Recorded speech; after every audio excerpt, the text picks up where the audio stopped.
Jadi kamu sekarang masih depresi atau bagaimana? Depression itu kan something yang kalau for me tendensius gitu maksudnya. Jadi nggak bisa dibilang orang itu kayak sembuh total gitu. Ya, it's something yang can come back gitu. Sebelum lanjut, jangan lupa untuk subscribe channel ini. Terima kasih. Selamat datang di Sudut Pandang Kristen. Dalam sebuah podcast bersama dengan Grace Tahir, Pendeta Geren Lumendong mengaku dirinya sedang depresi dan masih belum pulih. Dalam kondisi demikian, Pendeta Geren Lumendong masih tetap melayani. Kok bisa? Tentu kita bertanya-tanya, orang yang depresi kok bisa melayani dan diberikan panggung untuk menyampaikan kebenaran firman Tuhan, apalagi dia mengklaim dirinya sebagai hamba Tuhan yang dikaruniai pelayanan kesembuhan, dan ada banyak orang yang dipulihkan atau disembuhkan mengalami mujizat melalui pelayanannya. Tentu ia mengakui bahwa semuanya bersumber dari Tuhan dan dia adalah hanya alat Tuhan semata. Lalu, mungkinkah orang depresi dapat melayani orang yang mengalami depresi juga? Apakah tidak lebih baik ia fokus kepada pemulihan kondisinya? Setelah itu baru kemudian dia bisa kembali melayani khususnya firman Tuhan. Lalu bagaimana pandangan orang Kristen dan gereja serta hamba Tuhan melihat fenomena yang demikian? Berikut video selengkapnya. Aku ingat, ini not about me. Ketika ada yang nggak sembuh, and I'm down, aku ingat, oh iya, gitu, ini semua Tuhan, gitu. Jadi dua paradoks ini yang keep me going, gitu. Jadi kamu sekarang masih depresi atau bagaimana? Depression itu kan something yang kalau for me tendensius gitu maksudnya. Jadi nggak bisa dibilang orang itu kayak sembuh total gitu. Ya, it's something yang can come back gitu. Dan payungnya besar kan depression, dari bipolar, PTSD dan whatever the name is called gitu. Nah, the church believes bahwa didoakan bebas gitu, beriman bebas gitu. Do you believe that? I believe bisa, karena depression itu ada 4, ada situational depression, bisa last for 3 to 4 weeks, perubahan di makan, tidur, dan sebagainya. Yang kedua ada di spiritual depression, bisa, yang ada roh gitu, yang ada proofnya di Alkitab juga. Nah, terus habis itu ada clinical depression atau chemical imbalance, jadi betul-betul kimiawi di otak nggak stabil. Yang keempat, kalau misalnya kena influenza atau enggak sakit di bagian GERD, dan sekarang banyak yang itu karena sakit di bagian GERD, most of our hormones itu dari gut. Benar. Nah, itu efek ke depresi itu. Gitu. Saya suka dengar tuh banyak orang gereja, orang Kristen mengatakan, kalau penyakitnya mental, termasuk depresi tadi tersebut, doesn't matter which one, asal beriman pasti bisa sembuh. Kalau masih sakit, masih depresi, berarti kamu kurang imannya. Setuju nggak dengan statement tersebut? Depresi itu penyakit yang paling demonize di gereja. Kalau misalnya orang cancer didoain, ditemenin. Kalau orang diabetes diingetin minum obat. Kalau orang depresi, udah doa, jangan ke psikiater, ini lo pasti ada salah, lo pasti ada ini, gitu. So depression is the most demonized one, apalagi ketika sudah ke psikiater, sudah minum obat. Substance itu di gereja itu sangat sebenarnya kelihatannya haram gitu. Pokoknya yang bagus, yang kudus tuh yang boleh dipakai cuma ekaristi atau perjamuan kudus atau minyak urapan. Selain daripada itu dari iblis gitu. Okay. But you don't believe that, Mas Wai? Maksudnya kamu speak out more nggak about this whole situation with depression? I do speak out about it, and for me, it's one of the ways to change the stigma that it's okay. Bukan cuma I always say, it's okay to have depression, but it's not okay to not fight it. You have to fight it. Fight-nya dengan apa? Dengan cari pertolongan, bahkan dengan minum obat, you fight it gitu. Jadi nggak selalu dengan doa, iman, walaupun itu sangat membantu dalam ini kesembuhan. Dengan gitu. hanya iman atau doa saja, tapi ada bantu ekstranya. Yes, begitu. Oke, my last question, dengan apa yang terjadi dengan kamu saat ini, right? Banyak gejolak di hidup kamu, masih muda juga, ya kan? Tadi Bang, kayak umur 24 ya, atau 22 ya kamu bilang tadi. Berasanya gitu, berasanya masih gitu. Yeah. Bagaimana sih kondisi iman kamu saat ini? Your faith? Honestly, I am thankful that it's happening to me at this age. Ini betul-betul the biggest storm atau masalah yang paling hurtful yang seseorang bisa alami, dipisahkan dengan anak-anaknya dan betul-betul di isolation dan sebagainya.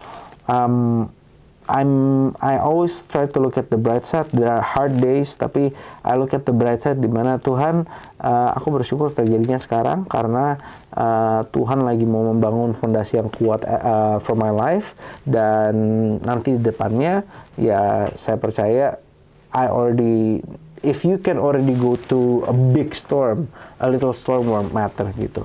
Jadi kamu tidak pernah blame Tuhan tentang apa yang terjadi dengan diri kamu? Tentang blame Tuhan ada satu ayat yang aku selalu ingat, yaitu Yunus 4:4. And I hope you can memorize this verse too.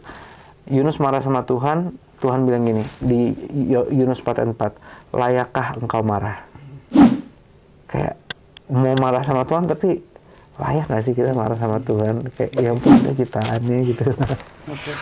I hope the best to you ya, in your situations. I don't know what's gonna happen. Yep. Tapi after this podcast, I will personally pray for you. Thank you so much. It means a lot. It means a lot. And if people can also pray, I'm happy. Yes.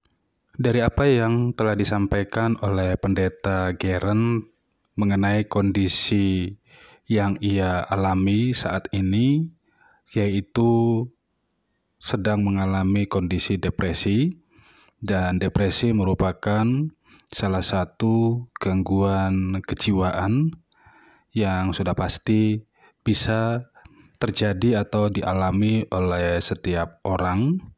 Banyak faktor yang bisa menyebabkan seseorang mengalami gangguan kejiwaan, yaitu depresi. Penanganan kasus ini tentu tidak serta-merta bisa langsung terselesaikan secara cepat, membutuhkan waktu.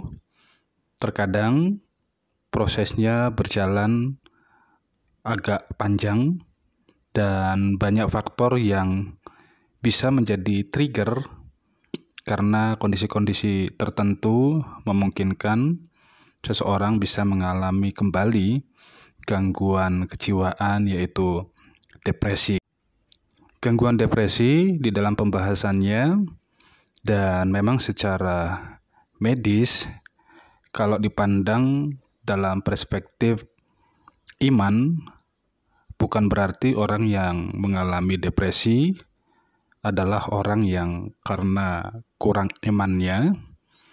Dan Karen serta Grace Tahir setuju bahwa tidak ada kaitannya tentang penanganan kasus depresi ini dihubungkan karena kurang iman. Memang di samping perlu dilayani secara pastoral, orang yang mengalami gangguan depresi ini juga harus ditangani oleh seorang profesional di dalam bidangnya agar saling melengkapi, dan proses pemulihannya juga diharapkan bisa dengan segera. Mungkin banyak orang bertanya, sekelas Pendeta Geren yang sudah malang melintang melayani di berbagai kegiatan-kegiatan ibadah, bukan hanya skup kecil, tetapi juga dengan audiens atau jemaat yang ratusan bahkan ribuan, dan mengklaim dirinya sebagai hamba Tuhan yang melayani dalam bidang kesembuhan, mujizat, dan pelepasan, namun mengalami yang namanya depresi karena beberapa faktor yang menyebabkan, dan ini sangat-sangat menjadi satu pertanyaan yang besar. Bagaimana seharusnya Pendeta Karen menangani kondisi dia saat ini? Apakah untuk sementara waktu harus berdiam diri, fokus kepada pemulihan atau kesembuhannya, dan untuk tidak melayani dahulu, dan ketika sudah selesai baru bisa kembali aktif melayani. Melayani di sini bukan berarti tidak boleh terlibat mengambil bagian dalam pelayanan-pelayanan di bidang lain dalam kegiatan ibadah di gereja. Namun melayani di sini yang dimaksud adalah fokus kepada sebagai pewarta atau pengkhotbah. Bila demikian, pertanyaannya adalah apakah tokoh-tokoh di dalam Alkitab saat mereka mengalami pergumulan di dalam hidupnya, apakah mereka tidak mengalami yang namanya depresi seperti Yunus dan juga banyak tokoh-tokoh Alkitab lainnya, bahkan Yesus sendiri. Bila dilihat dari bobot beban pergumulannya, tentu tidak mudah.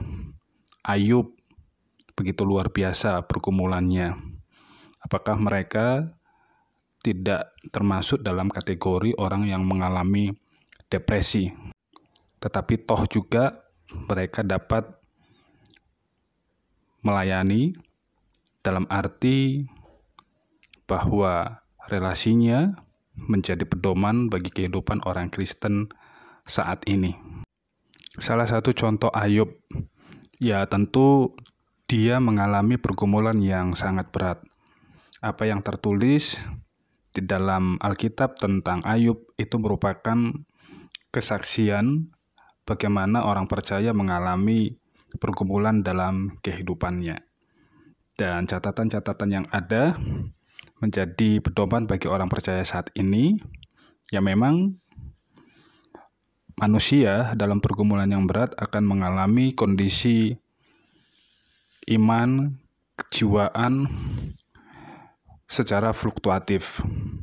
Namun kita melihat manusia dalam pergumulannya butuh Tuhan untuk memulihkan dirinya, sehingga di dalam pasal yang ke-42 Tuhan mengerjakan pemulihan, dan buktinya kita lihat dari Ayub, ia melihat seluruh yang terjadi dalam hidupnya, ada rencana Tuhan yang tidak pernah gagal di dalam kehidupannya. Kiranya setiap kita yang mengalami pergumulan dalam hidup, kita belajar ada rencana Tuhan yang tidak pernah gagal, yang tidak pernah berhenti di dalam kehidupan kita, dan kita percaya kita dimampukan untuk melewatinya, dan segala sesuatu indah pada waktunya.